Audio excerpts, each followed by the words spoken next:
경찰이 담당자 착오로 검찰의 보안 수사 요구에 4년 넘게 응하지 않다가 공소시효 만료를 한 달 앞둔 뒤에야 사건을 처리한 일이 뒤늦게 공개됐습니다.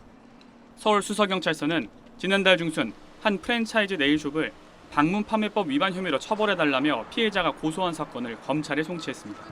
고소장이 접수된 지 5년 만입니다.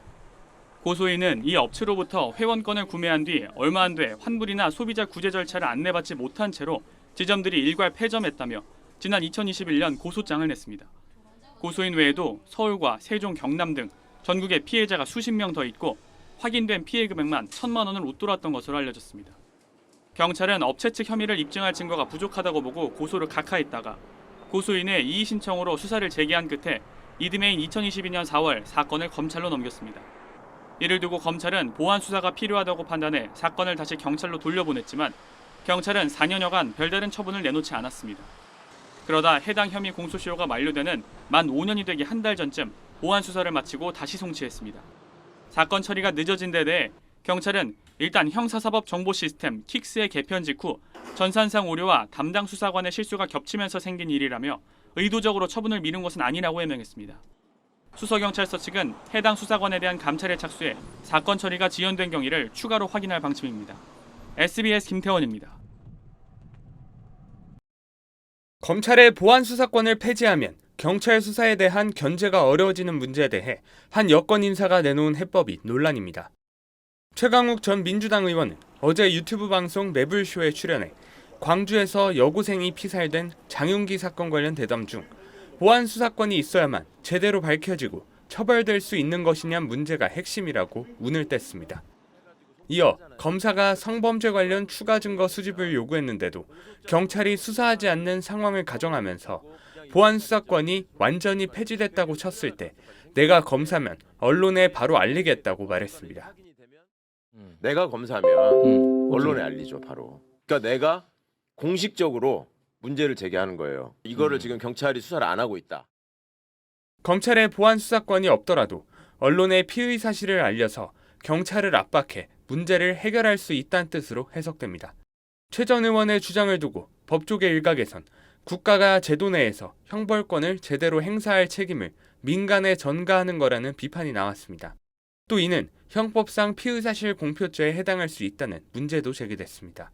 한 검찰 출신 변호사는 언론에 알리는 게 대안이라는 자체가 황당한 측면이 있다며 보안 수사권이 아예 폐지되면 기록만 보고 문제가 있는지 없는지 확인할 방법도 없다고 꼬집었습니다. 앞서 장윤기에 대해 당초 경찰은 형량이 낮은 단순 살인 혐의로 송치했지만 검찰이 보안 수사로 강간 살인 정황을 밝혀내 기소했습니다.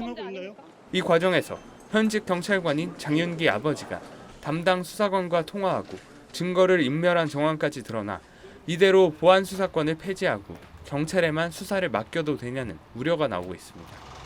SBS 김지욱입니다. 장윤기 사건으로 경찰의 부실 은폐 수사 논란이 커지고 있는 가운데 또 다른 부실 수사 사례가 드러났습니다. 경찰에서 밝혀내지 못한 살인범의 피해자에 대한 오랜 스토킹 범죄를 검찰이 보안 수사 끝에 밝혀낸 겁니다. 대전지검 홍성지청은 전 여자친구와 교제하던 남성을 살해한 52살 A씨를 경찰이 적용한 살인 혐의, 살인 예비 혐의 등의 스토킹 처벌법 위반 혐의를 추가해 구속 기소했다고 밝혔습니다. A씨는 지난 6월 13일 밤 9시 25분쯤 충남 홍성군 한 음식점 앞에서 자신이 직접 날을 갈아 제작한 길이 72cm의 흉기로 전 여자친구의 애인인 43살 B씨를 7차례 찔러 살해한 혐의를 받고 있습니다. 경찰은 흉기를 A씨가 직접 제작한 사실을 확인하고 A씨를 살인 및 살인 예비 혐의 등으로 판단해 검찰에 송치했습니다. 하지만 검찰은 A씨가 전 여자친구와 헤어진 지 1년이 넘은 시점에 범행이 이뤄진 점, A씨가 직접 흉기를 제작한 점 등의 의문을 품고 보안 수사에 착수했습니다.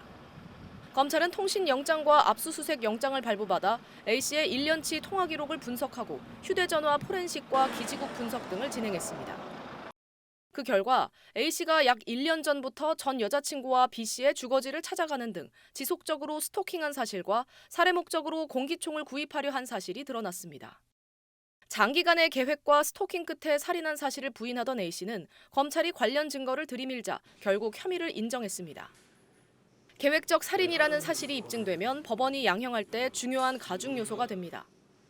A씨의 경우 1년간 스토킹 끝에 계획적으로 살인했다는 사실이 중대한 가중 사유가 될 가능성이 높습니다. 최근 검찰 수사로 추가 혐의가 드러나는 사례가 잇따르자 법조계에서는 검찰의 보완 수사를 유지해야 한다는 의견이 커지고 있는 상황입니다. SBS 김민정입니다.